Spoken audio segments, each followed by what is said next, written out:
So another vid of me doing piecework on the pockets, and I believe the belt loops. The belt loops, I'm sure I saw them. I did a little review. This is only 16 minutes long. So I'm reading from this book.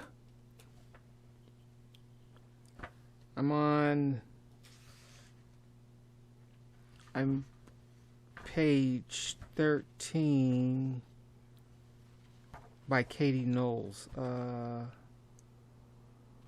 Section 1, Anonymous Histories. I skipped past the illustrations, the notes, the acknowledgement, and the introduction.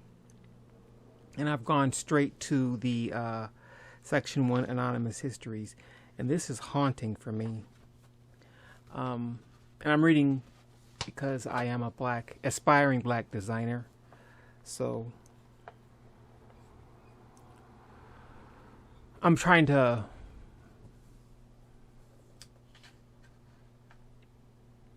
define myself. What do I want to contribute to the African diaspora, to fashion? And so here we go.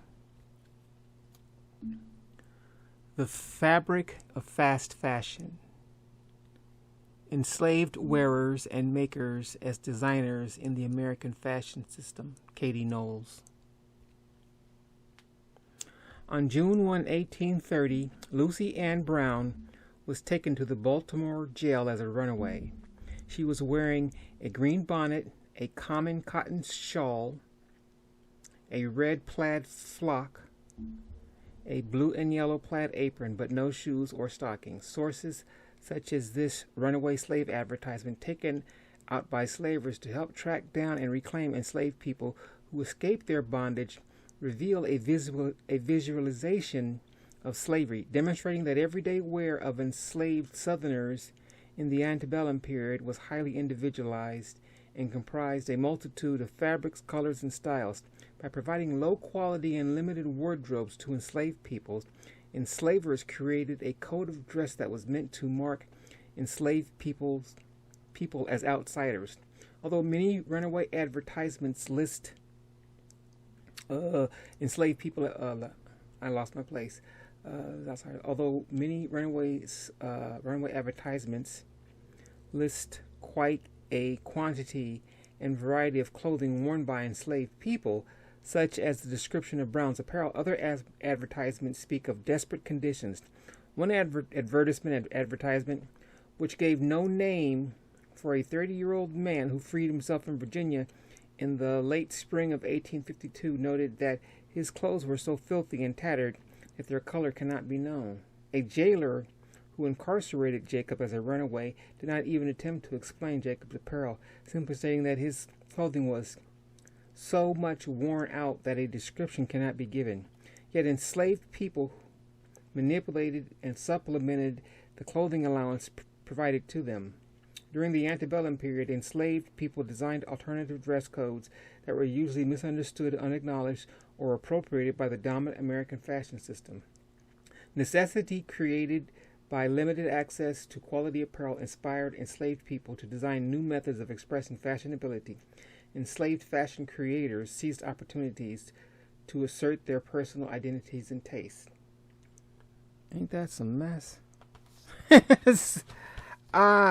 And that was just the first page. Have you guys ever read the book Model by Michael Gross? That's how that book starts off. Gripping. I'm obviously looking for a foot there. Wow. Your clothes were so dirty that the people who made the runaway slave advertisement and the jailer said the man's clothes were so dirty and so tattered that they didn't even try to guess the color or didn't even try to describe them. Yet, as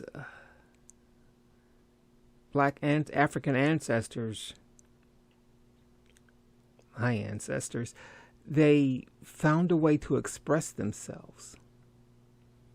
That That's resilience.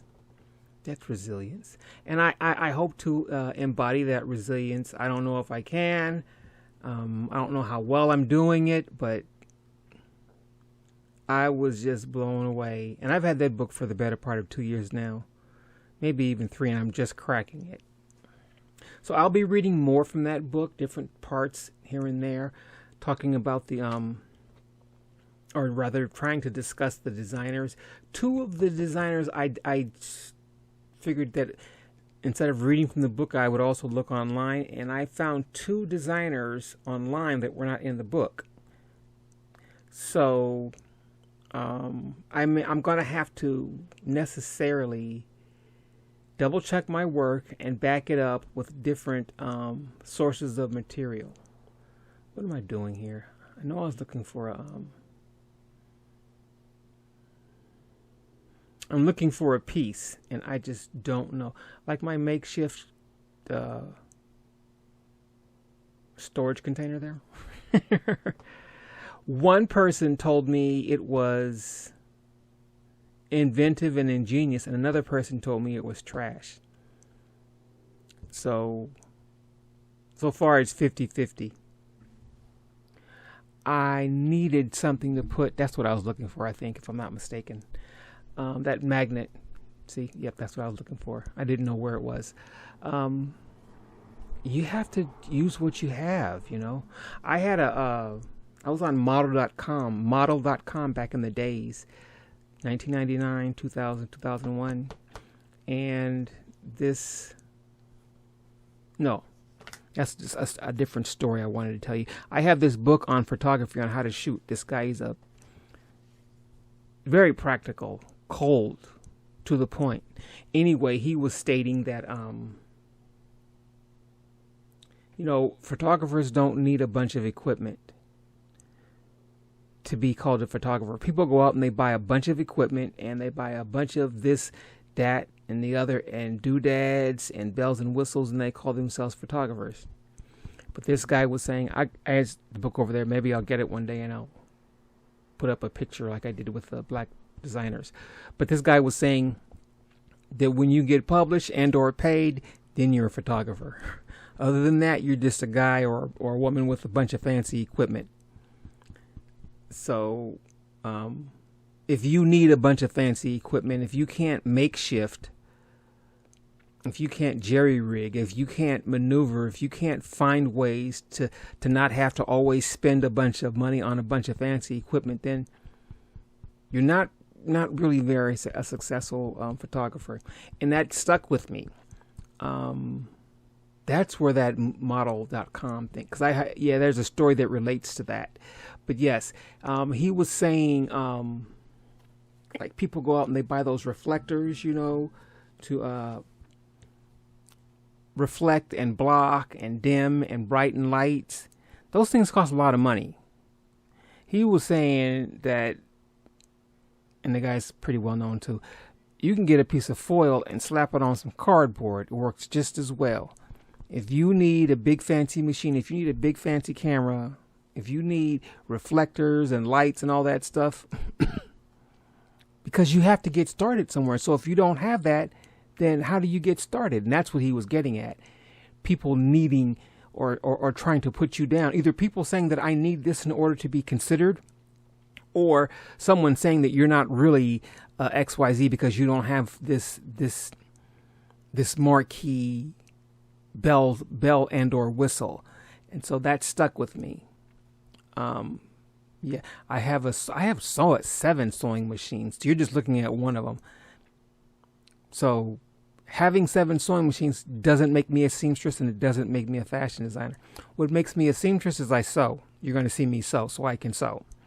Then, as a fashion designer, what makes me a fashion designer is I got the degree, so I can design clothes, and then hopefully, I can get paid. But just having a machine does not make me a fashion designer. So that's what I think the guy was getting at, in my humble opinion. So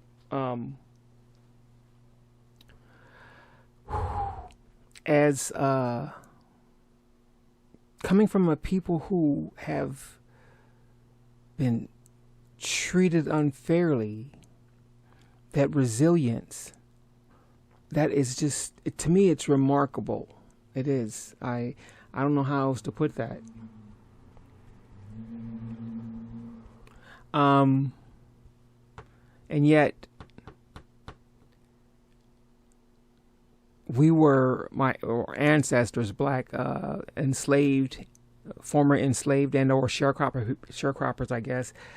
They were designing fashion back then. I have to do all that. See, I'm a seamstress. I'm going to put all that together. You will see in the end, the end garment. And I'm working on my technique. I'm working on my skills. It's getting better.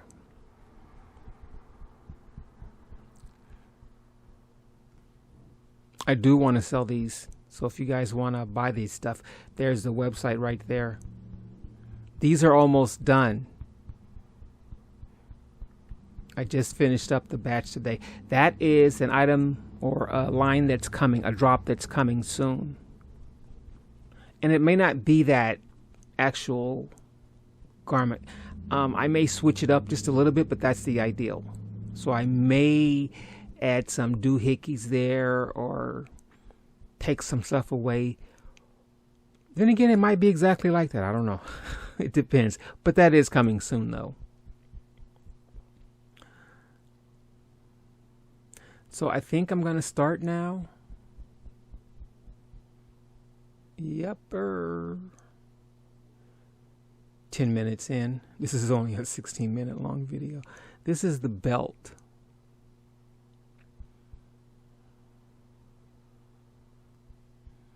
I'm looking at the pieces, evaluating them. Oh, I'm separating them because each belt was 3 lengths long. And when you saw in one of the earlier videos when I was cutting these out, each belt has 3 parts to it. So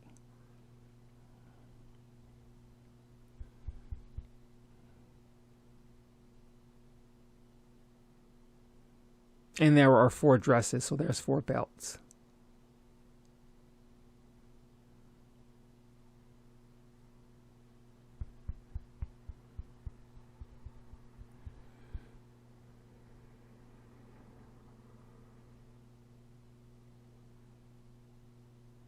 In the next video, of course, you're going to see me sewing these together.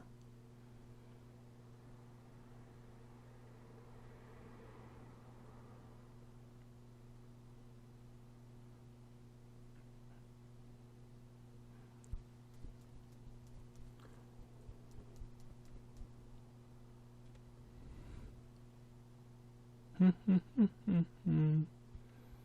can't wait to get back to these fashion books. I did a report on willy wear back in the day at school, and I just got the Patrick Kelly manual from the D Young when I saw his exhibit 2 to 3 years ago. Actually, 2023, 2022 was when I went. Yeah, you know, I've had a D Young membership, $229, and haven't been once this year. My renewal is coming up in November 30th. Haven't been once.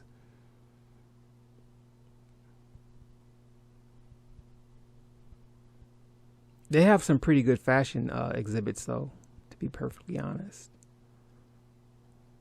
I'm testing out the machine to make sure that I have the right needle and the thread and all that stuff.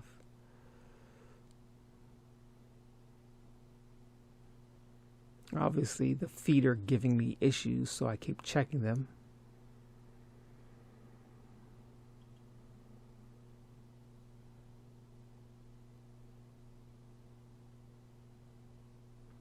What's going on, girlfriend?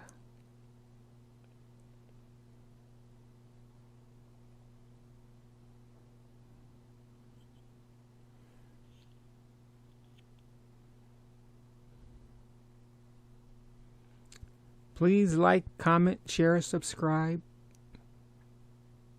Please like, comment, share, subscribe.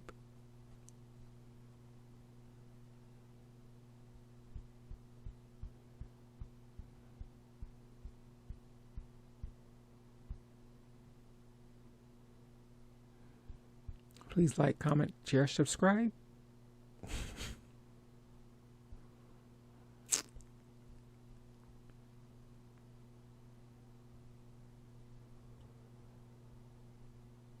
I am here 7 nights a week at 8 o'clock, Monday through Friday, Saturday, and Sunday, Pacific Standard Time.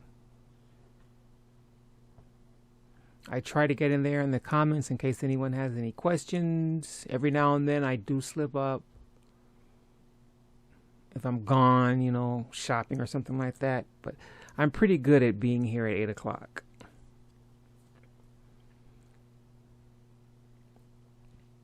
Thank you guys for watching. Hope you enjoyed the reading. There will be more of that.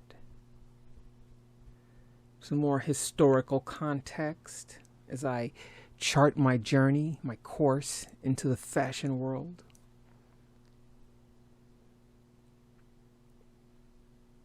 See you in the next video.